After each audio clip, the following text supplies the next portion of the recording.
I'm Lester Holt. Everywhere you look in fire-ravaged LA, scenes of apocalyptic destruction, as 6 different wildfires turn some of the most iconic neighborhoods in the world into moonscapes. Here's where things stand this evening. At least 11 people are dead. More than 150,000 are under evacuation orders. And some 10,000 buildings and structures have been burned to the ground. Tonight, stories of heartbreak, heroism, and also hope. But first, we take you moment by moment through the last 4 days, from the first sparks to the mammoth blazes now unleashing their full fury across a great American city. It all began 4 days ago when Los Angeles residents might have expected a typically beautiful Tuesday in their city. But that morning was different. Dry winds were blowing harder than almost anyone could remember. So around 10:30 a.m., when a small fire broke out along a bushy hillside near a state park, those winds quickly fanned the flames. LA firefighters got word on their internal radio channel. Fire started to burn through one of the wealthiest and most beautiful neighborhoods in the country, the Pacific Palisades. I saw when the fire first started, so I rushed over here to pack my belongings, and I got the evacuation orders. Barely 2 hours after the fire broke out, residents began fleeing by car, but some got stuck in their tracks. The homeowners are saying they're unable to access any exit routes. There's fire on both sides of the road. Amid the growing chaos, many abandoned their cars in the gridlocked traffic. Responding fire crews used a bulldozer to clear a path. Crucial minutes ticked by. By 4 p.m., the monstrous fire had gathered even more strength, devouring homes. I think over behind us on Enchanted Way, there's probably 4 homes that were lost. I could see from the roof, I could see a structure on fire, so. Firefighters tried to attack the flames with airdrops by helicopter as the winds kept driving the fire forward, toppling trees and severing power lines. The only thing I heard above that wind was the power lines popping. By 6:30 p.m. on Tuesday, the Palisades fire had already burned more than 1,200 acres and forced the evacuation of thousands. We were here not too long ago. California Governor Gavin Newsom declared a state of emergency. It's incredibly important that we heed the warnings, the calls, that we're not out of the woods by any stretch of the imagination. The governor was right. Just as he and his team were speaking, another fire had broken out in Altadena, a small foothill community to the east of the Palisades. Officials would name it the Eaton Fire, after a canyon near its origin. Which is your house? Yeah, this is our house. Backyard's on fire. I'm out of here. That new fire blew up rapidly in the darkness, expanding its scale, forcing the evacuation of this assisted living facility. You'll see the people on stretchers and just the effort, the very rapid effort to try to get these people out of harm's way. As the night wore on, the hurricane-force winds reached upwards of 75, even 100 miles per hour, making it unsafe for those helicopters to fly. We're trying to surround the fire, break it up into different divisions so geographically we can orchestrate an effective attack on it. On Wednesday morning, plumes of smoke rose out of the canyons and blotted out the sun. The Palisades fire had continued its march west, scorching 5,000 acres in its path. You can see these coastal beachfront homes just erupting in flames. An estimated 1,000 structures had been razed by the fire. Cars, schools, churches, communities gone. It's devastating. It is apocalyptic. This does not feel real. Good morning. Thank you. At a morning press conference, the Los Angeles County Fire Chief Anthony Marone didn't mince his words. The fire is growing. We have no percentage of containment. And 40 miles away, there were the first reports of deaths from that Eaton fire.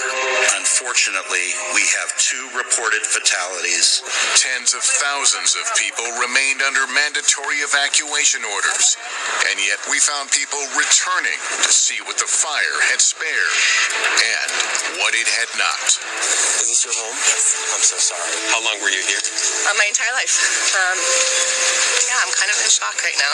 Just watching this house burn down here too.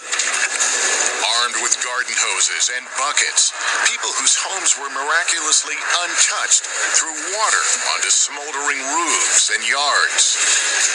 In Altadena, KNBC reporter Michelle Vallis watched the neighbors rush to help a man hold back the flames, the monster winds fueling a sudden roll of fire. These neighbors desperately try to keep their home from catching fire. And then rescue came. Here they come! We're gonna help you! More than 7,000 firefighters and emergency personnel had been deployed across the region since the fires began, saving who and what they could. Fighting walls of fire, often on foot, and sometimes running low on water. Out of every fire hydrant you've seen, what have you found? Right now, we're finding most of them are down or low pressure. Help was on the way. Fire trucks hit the road from neighboring states, but the fires didn't wait. Oh my God. Runyon Canyon is on fire. A new fire took hold in the Hollywood Hills. Officials dubbed it the Sunset Fire and ordered people to evacuate. There was panic and gridlock on Sunset Boulevard as the fire pressed close to the Hollywood Bowl. And then a sound of hope people didn't know they'd been waiting for. Choppers in the air. Here, at least the winds had died down, giving firefighters a fighting chance. In fact, as the sun rose Thursday over Los Angeles, the winds remained calmer. CAL FIRE's Chief Brent Pasqua. So this morning is a night and day difference from the last 2 days. I believe if it stays like this, we can actually turn a corner on these fires. Firefighters were making significant headway on the Sunset Fire in the Hollywood Hills, and officials lifted evacuation orders there. As they gathered with reporters, they revealed how much had been lost so far in places like Altadena. The Eaton fire remains estimated to be 10,600 acres, and we have 0% containment. I have 5 friends who have lost their homes, 2 who've lost their entire block. Closer to the coast, the Palisades fire burned more than 17,000 acres. The air was so toxic, schools throughout the region were closed. Life here is unrecognizable. We can smell all of the chemicals and things that were inside these properties that were burning. It's just complete devastation, but home after home after home destroyed. Early in the afternoon, television viewers witnessed a new disaster in the making. Flames from the Eaton fire were lapping at the edges of the iconic Mount Wilson Observatory. It's also a vital communications link, housing broadcast towers for the entire Los Angeles area.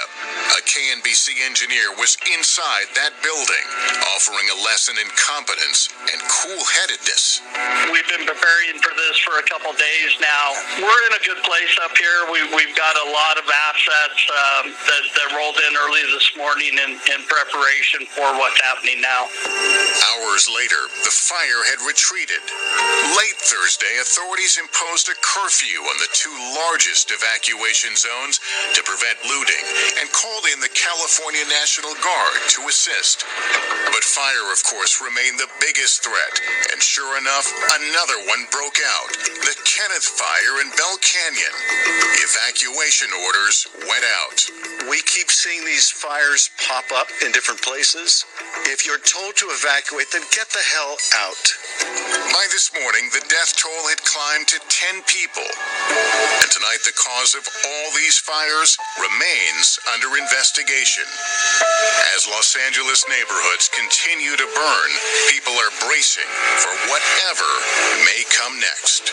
I don't know how we recover, but I do know that we will rebuild, and we're going to rebuild together. When we come back, residents of the hard-hit Palisades return home to a surreal scene. Thanks for